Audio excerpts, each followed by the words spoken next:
The Poco F7 series global launch is reportedly set to take place on March 27. New lineup will feature two models at launch, the Poco F7 Pro and Poco F7 Ultra. Amazon listing screenshots the F7 Pro model starting at €599. Poco F7 Pro is to be a rebranded Redmi K80 featuring the Snapdragon 8 Gen 3, running on Xiaomi HyperOS 2.0 and Android 15.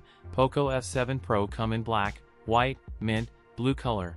Poco F7 Pro include a 6.67-inch 120Hz OLED panel with 2K resolution. It come with a dual camera sensor with a 50MP primary shooter with OIS and EIS and a 8MP ultra-wide-angle lens. A 20MP shooter for selfies. Poco F7 Pro include a 6000 mAh battery with 90W fast charging. That's it for today's video. If you enjoyed it, don't forget to like, comment, and subscribe for more content. Thanks for watching, and I'll see you in the next one.